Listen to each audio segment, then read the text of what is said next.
Era demasiado serio. Cuando se enojaba, nos gritaba. Ella tenía un libro que cuando lo cerraba hasta salía polvo. Era bromista. ¿Saben algo? Hasta hoy me acuerdo de mis profes, de mis docentes. Bienvenidos a Vamos a Entreayudarnos, un espacio para dialogar sobre el futuro de la educación. Hola, ¿cómo les va? Soy Hans Ochoa, docente de la Universidad de la SUAY y también maestrante precisamente de este periodo en la maestría de docencia universitaria en la Universidad de la SUAY que ya la he mencionado. Bienvenidos a este podcast que se llama así, Vamos a Entreayudarnos, como ustedes observan acá en mi pantalla. Precisamente, este es un espacio que lo hemos creado como parte de mi tesis de la maestría en docencia universitaria con el objetivo de que estudiantes y también docentes puedan tener la información que se ha tratado en esta maestría y que probablemente les sea de utilidad. Aquí vamos a hablar sobre teorías, vamos a hablar sobre casos prácticos, vamos a tener alguna entrevista, me van a ver con más y menos barba, quizá con más y menos peso, con la cabellera diferente también, porque este trabajo se lo ha ido desarrollando durante toda la maestría que estamos cursando y se irán encontrando ustedes con los episodios. Pero es importante decirles algo. Este podcast, ustedes quienes se han encontrado con la parte audiovisual, con el episodio o la parte solo en audio en Spotify, también tiene una primera parte que es la propuesta ya en un texto, donde vamos a desarrollar un poquito más a profundidad las teorías y todo lo que ustedes acá tendrán ya de una manera más resumida. Van a haber diferentes capítulos. En cada capítulo o episodio vamos a ir analizando las prácticas que hemos desarrollado durante esta maestría. En mi caso, cómo fueron, la experiencia que me dejó y más. Por eso, en este primer podcast nos enfocaremos en 3 prácticas, ¿sí? Al inicio les decía que hasta ahora me acuerdo de esos profes, precisamente cómo hablaban, sobre los temas que trataban y seguramente todos hoy por hoy recordamos a por lo menos uno y quizá más profesores que nos han marcado durante la infancia, durante la adolescencia y, por qué no, ya durante la adultez en los diferentes procesos académicos que hemos atravesado. Les quiero presentar a un primer profe que ahora lo van a observar ustedes. Antes de entrar ya con el tema en específico, este señor que ustedes tendrán en pantalla es el maestro sensei de nuestra maestría, Daniel Prieto Castillo.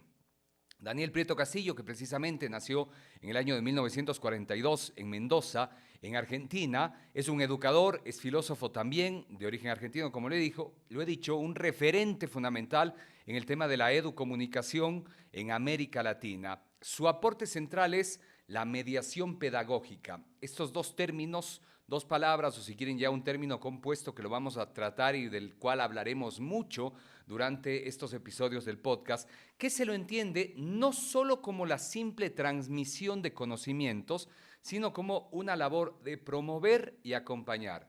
Dos palabras más. Promover y acompañar, ¿qué? El aprendizaje. Promover y acompañar el aprendizaje. Esta teoría, la que propone Daniel Prieto Castillo, habla fundamentalmente de humanizar la educación, de hacerlo a través de la comunicación, de poder ir construyendo relaciones empáticas, ponernos en el lado del otro, no hablar de él, ya sea solo el estudiante, ya sea solo el profesor, sino más bien hablar de un proceso en el aula donde estemos nosotros. Ahora sí, hasta hoy me acuerdo de ese profe. Y con esto quiero preguntarles y quizá recordar, ¿qué características o momentos ustedes recuerdan de su periodo educativo? Cuando eran estudiantes. Vamos a volver hacia el momento en el que quizá todos fuimos estudiantes. Y no quizá, de hecho, todos fuimos estudiantes. ¿Se acuerdan de algún profe?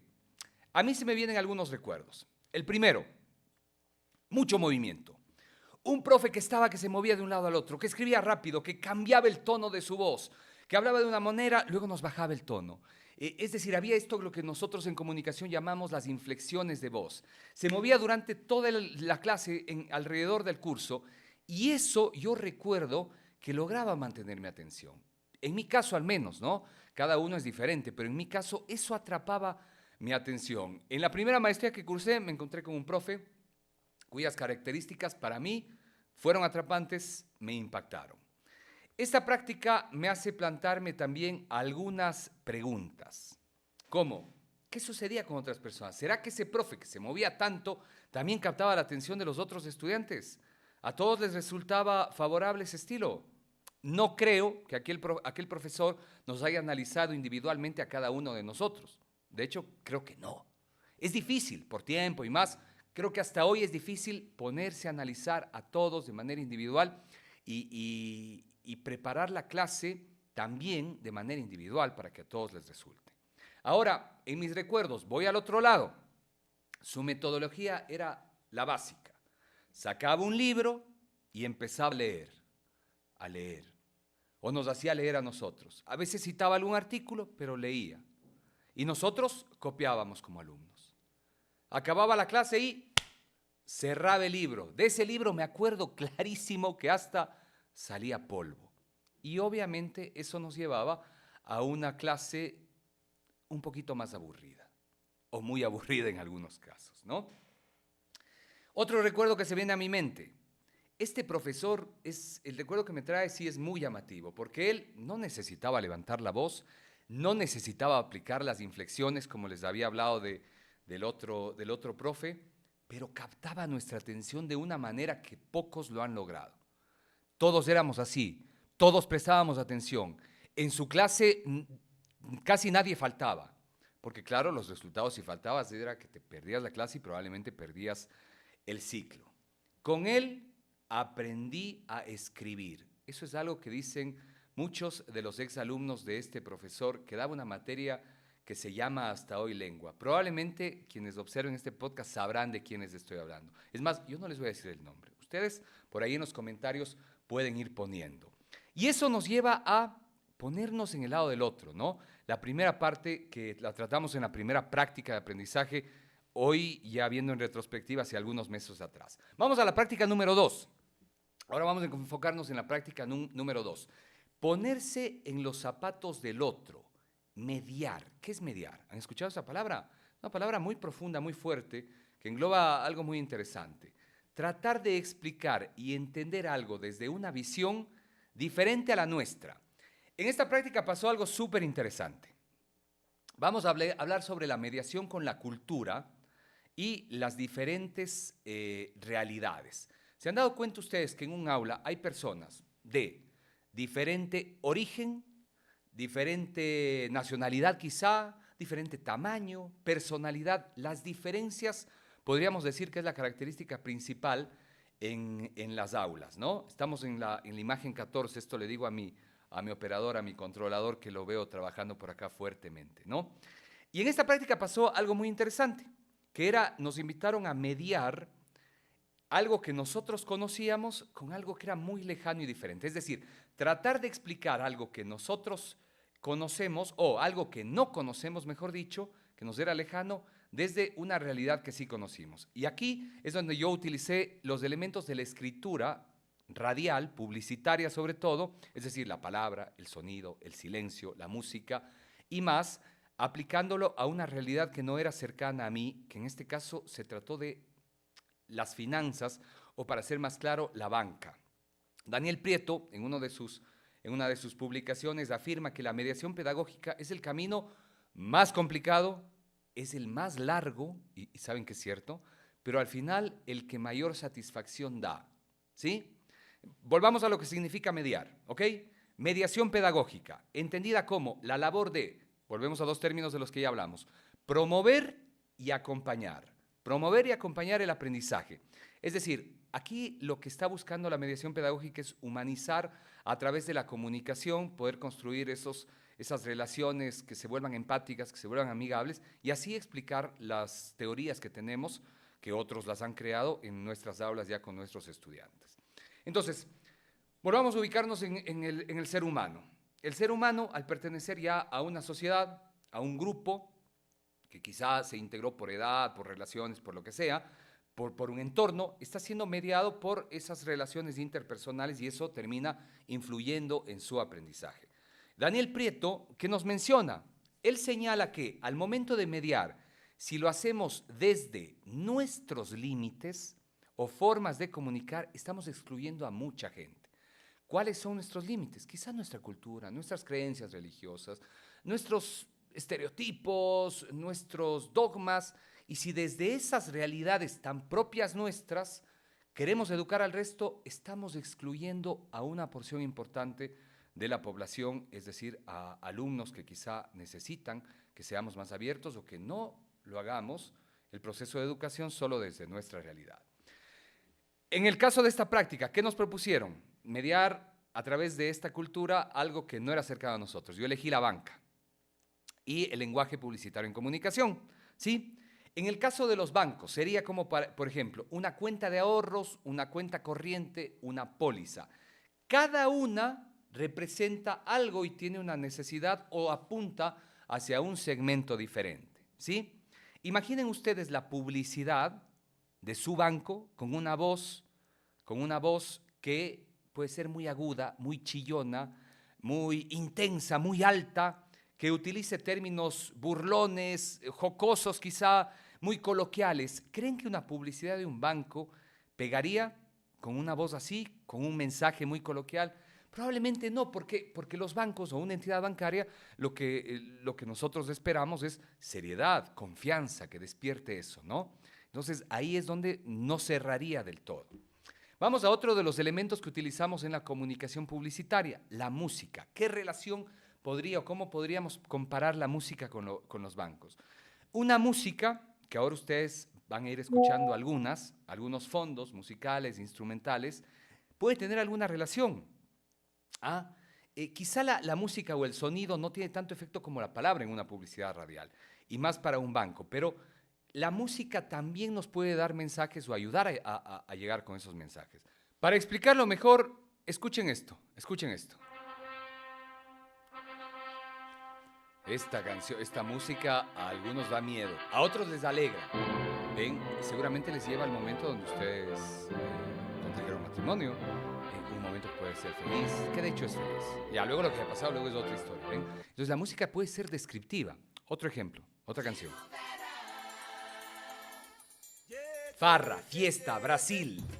Brasil, sí, es una buena farra, ¿ven? También nos ayuda. Una última, esta.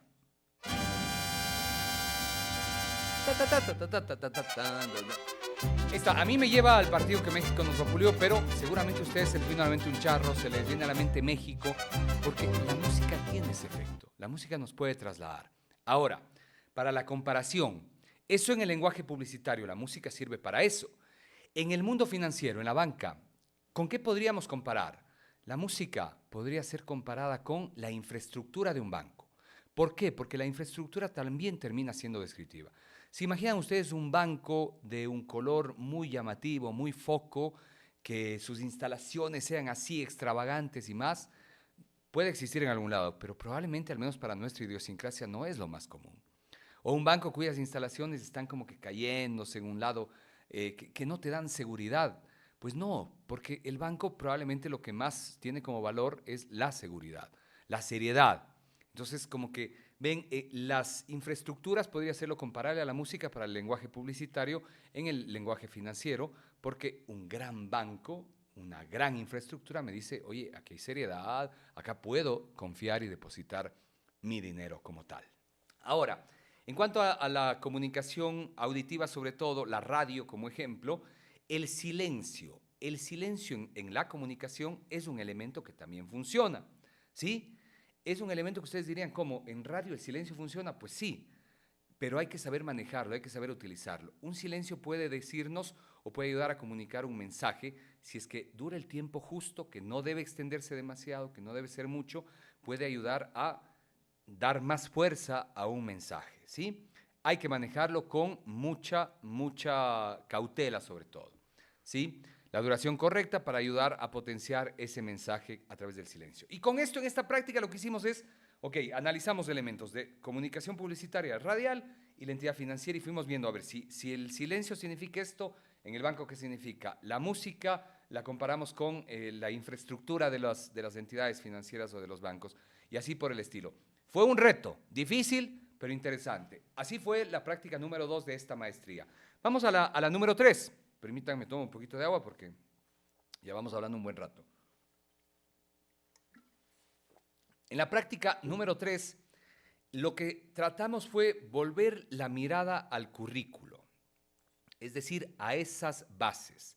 Revisar las bases, las reglas que constituyen a los sistemas educativos, el enfoque especial, la universidad, la carrera, y todo eso ustedes van a escuchar tres definiciones: el macrocurrículo, el mesocurrículo y el microcurrículo, que es lo que se procedió a explicar durante esta práctica. Y para eso quiero hablar de una fecha, ¿ok? Una fecha que es importante: 3 de mayo de 2018. Quienes pertenecen a la Universidad de la SUAY, especialmente a la carrera de comunicación, deben anotar o recordar esta fecha, y en segundos les cuento por qué. Pero anótenla, ¿ok? Seguramente si ustedes se ponen a analizar, se ponen a pensar, ¿cómo era el mundo hace 20 años? ¿Cómo era el mundo hace 20 años o 30 años? Recordarán que usábamos fax, que había el teléfono de cable, ese en el que nos colgábamos durante mucho tiempo, largas horas. Había el disquete, habían los cassettes. Hoy nada de eso existe. Bueno, quizá alguno lo tiene como colección, algún coleccionista por ahí que guarde estos artículos. Hoy la realidad es otro. El mundo ha cambiado y eso nos ha obligado a que nosotros, los seres humanos, sus habitantes, también debemos cambiar, y lo hemos ido haciendo. Esta investigación y análisis del currículo de la carrera lo que nos dice es: no podría, no debería mantenerse una misma estructura o base curricular o pensum académico de las carreras y de las propias universidades a lo largo del tiempo. ¿Por qué? Por esto que he dicho, porque el mundo cambia, porque las personas cambian. En la Universidad de La Salle, para esta práctica número 3, nos ha permitido de esta manera darnos cuenta de esos cambios y de esos avances debido al cambio constante marcado por los temas, como lo dice Brovelli en uno de los artículos que he revisado para esta práctica. Algo que sí me quedó dando vueltas en mi cabeza es ese interrogante que creo que yo me la planteo y deberíamos plantarnos nuevamente nosotros. ¿Debemos enseñar lo mismo constantemente? A priori, la respuesta que yo digo es no. Pero recuerdan la fecha que les dije, 3 de mayo de 2018. Importante, porque en el caso de la carrera de comunicación fue la última vez que se revisó su malla curricular, su pensum. Son menos de 10 años. No es tanto tiempo. Pero a pesar de eso, a pesar de que parezca poco, como van las cosas, sobre todo con el tema digital, con redes y más, probablemente ya es momento de repensar nuevamente esa malla curricular. ¿Ok? Es más, si piensan cuál es el hecho mayor de esta actualidad, de esta nueva generación que está siendo transversal para todos: la inteligencia artificial. La inteligencia artificial ha hecho que casi todo cambie y probablemente haga que también deba cambiar y actualizarse las mallas curriculares. Quiero darles algunas frases que están en artículos de esas dogmas, de esas doctrinas que van marcando el desarrollo de la carrera y de las universidades como tal, ¿sí? Esos artículos que están en esas normas y en las leyes. El primero: el proceso de enseñanza-aprendizaje, ustedes van a observar ahora la imagen, el proceso de enseñanza-aprendizaje es conceptualizado como un derecho fundamental de las personas a lo largo de su vida y un deber ineludible e inexcusable del Estado. Esto está en la Constitución de la República del Ecuador del año 2018, es del artículo número 26. La pregunta es: ¿de verdad eso funciona? ¿Se aplica? Una más importante: ¿qué estamos haciendo para que esto funcione? Para que ese derecho de todos realmente se lo aplique a todos. ¿Todos lo reciben? Partiendo de lo señalado en la Constitución, que es nuestra carta magna, o sea, lo máximo, eso es a partir de la Constitución. Luego todas las otras normas, leyes van por debajo de la Constitución. Lo que dice en la Constitución es lo que debería cumplirse, pero partiendo de lo señalado en la Constitución, y la última pregunta que les he planteado yo, vamos a otra norma, la imagen 27, que habla del Consejo de Protección de Derechos, que tendría la respuesta a la pregunta que planteamos. Las garantías que el Estado debe proporcionar para el efectivo y libre acceso son amplias y se centran en la equidad y el soporte financiero, siendo obligado a través de los representantes, es decir, las autoridades, a financiar la educación pública de manera oportuna, regular y sostenible, distribuyendo los recursos con base a criterios de equidad social, población y territorio. Y ahí está. Entonces está garantizado, porque en la primera decía que todos tenemos derechos. En la segunda norma que hemos citado dice que el Estado debe garantizar los recursos y que esto se cumpla. Y ya está. Entonces, digamos, porque está, se cumple. Yo creo que no tanto. ¿Hay que obligar entonces al Estado, a sus representantes? Pues, quizá de alguna manera sí. Vamos a otra norma, un poquito más allá. No es tan fácil, la realidad es que no es tan fácil, ya que el mismo Consejo de Protección de Derechos en el año 2020 señala que el acceso universal está en riesgo, especialmente frente a las crisis que en este caso agudizan la desigualdad. Entonces, me vuelvo a preguntar, estas normas que están en la Carta Magna, en los consejos y más, ¿sirven para algo? Por ahora yo no doy una respuesta y les invito a que ustedes también dejen en comentarios. ¿Sirven para algo? Dentro de este marco, algo que me pareció también interesante es lo que establece la Constitución sobre las responsabilidades que tenemos nosotros, los docentes, frente a los estudiantes. Entre algunas, cumplir actividades esenciales de docencia, investigación y vinculación. Estamos obligados de alguna manera a capacitarnos constantemente para cumplir estas tres aristas que son parte de una formación. Es la realidad. Vamos a otra norma. Vamos a otra norma que nos regula. Esta ya más cercana es el reglamento de carrera y escalafón en las universidades, donde encontramos detalles de lo que debemos hacer, los profesores que debemos hacer. Igual les pongo en la imagen ahí ustedes. Dictar clases, tutorías, diseño de materia, didáctico y dirección de prácticas preprofesionales, diseño y ejecución de proyectos de investigación, asesorías de tesis y difusión de resultados científicos. Eso nos dice el reglamento de carrera y escalafón. Está entre las obligaciones que tenemos los docentes. Sobre esto hay que mencionar algo. ¿Se dieron cuenta que son bastantes cosas, bastantes actividades que son parte de las obligaciones y responsabilidades de nosotros los docentes? ¿Se puede con todo eso? ¿Se debe? Sí. ¿Se puede? Quizá ahí entra un análisis un poquito más profundo y más difícil.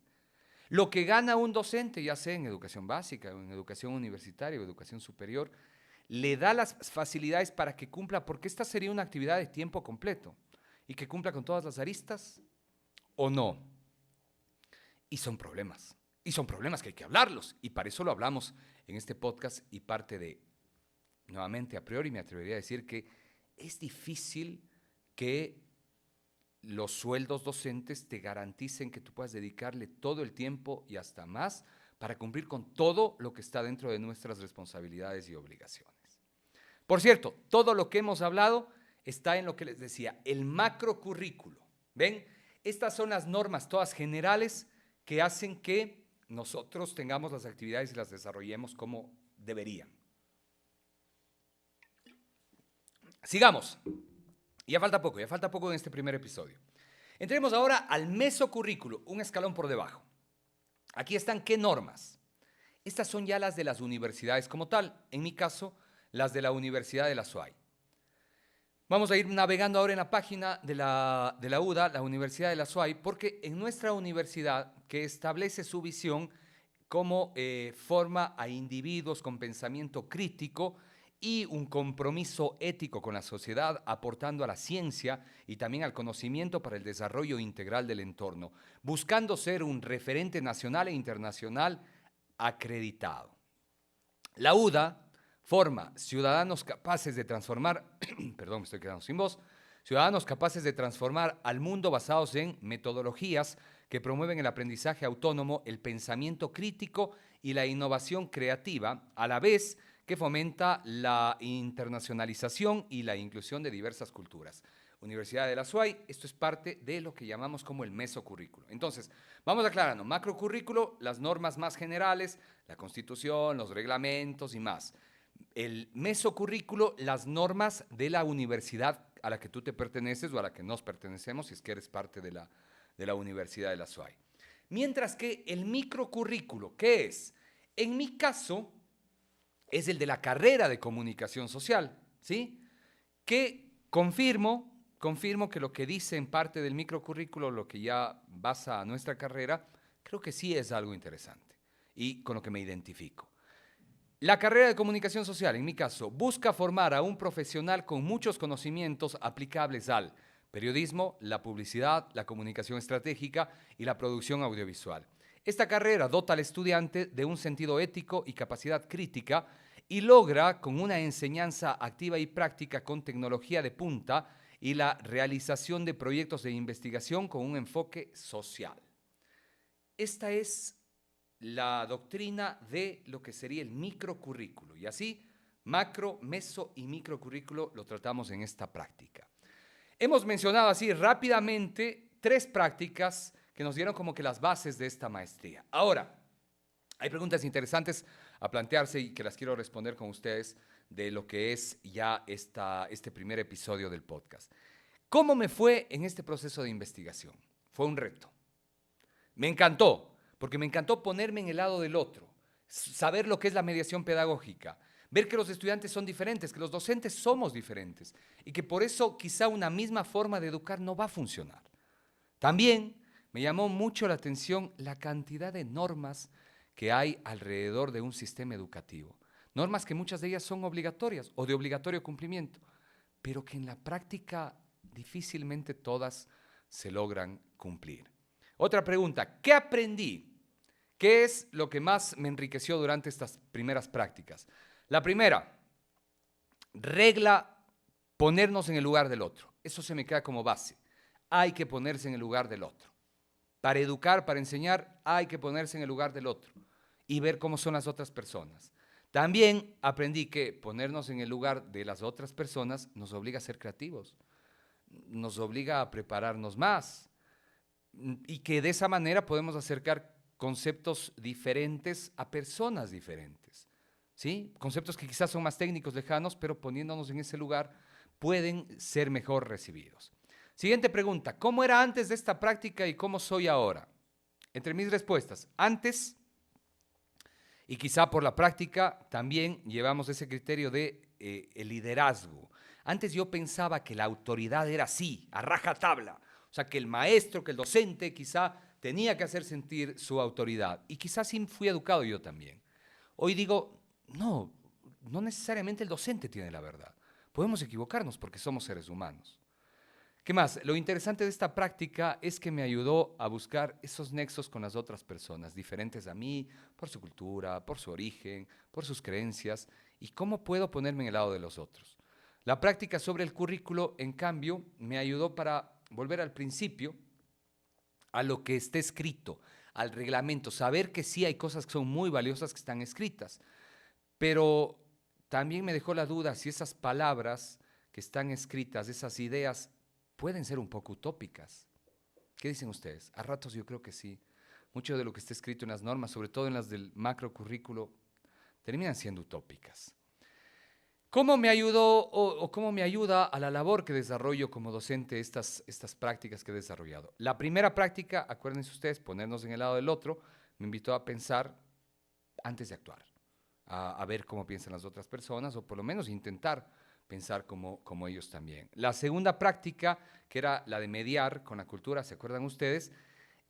A ser más creativo, a ver que hay conceptos que son difíciles y que para uno a veces es difícil y que no basta con ponerlo en la pizarra. No, hay que ser creativos para que los chicos puedan entender eso.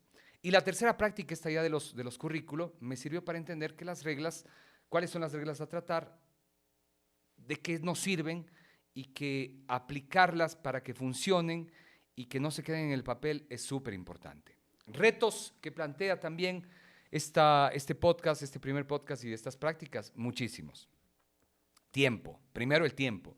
La verdad yo creo que es muy poco el tiempo, los recursos hacen que el tiempo sea menor para poder hacer todo lo que un docente debe aplicar para llegar a lo deseado, a lo ideal. Yo sé que lo perfecto es enemigo de lo que se puede conseguir, pero el tiempo es siempre una limitante, ¿sí? La segunda práctica me plantea el reto de que me he propuesto, en este caso, preparar, verificar los conceptos, los ejemplos, tratar de ser más creativos para que otras personas las puedan entender, la mediación con la cultura. Y la tercera me ayudó a proponer también una adaptación a la carrera que necesitamos, una adaptación en nuestra carrera. Bien, como conclusión, finalmente pienso que todo está en nuestras manos. Vamos o debemos anteponer lo que las nuevas generaciones quieren, cómo son, qué buscan, qué necesitan, cómo actúan, a lo que nosotros creemos que nos funciona a nosotros. Porque muchas veces los docentes aplicamos lo que a nosotros nos funcionó, cuando las realidades hoy por hoy pueden ser muy diferentes. No es fácil, pero es un reto, ¿sí? Es un reto, y también aplicar la mediación pedagógica creo que es fundamental y es de mucha utilidad para cualquier docente. Ahora les voy a poner algunas palabras básicamente con las que me quiero quedar como parte de un glosario. La mediación pedagógica, lo que es, aquí ustedes podrán ver, la construcción y el acompañamiento en el aula adaptándonos a las diferentes necesidades de los estudiantes. ¿Qué son las clases? Son conceptos que los hemos ido trabajando, o que yo los he ido trabajando a partir de lo que he visto en esta maestría. ¿Qué implica promover, acompañar, el macrocurrículo también, como hemos hablado, que serían las normas o reglas más generales? Bien, y de esta manera estamos llegando al final de este primer episodio del podcast. Vamos a entreayudarnos, como dice aquí, vamos a entreayudarnos, a trabajar ustedes y nosotros también de una manera cercana. El siguiente tiene otros temas muy interesantes, les invito a que dejen comentarios, preguntas para tratar de responderlos en los posteriores podcasts que desarrollamos durante la maestría. Mi nombre es Hans Ochoa, ha sido un placer, será hasta el próximo episodio. Bienvenidos a Vamos a Entreayudarnos, un espacio para dialogar sobre el futuro de la educación.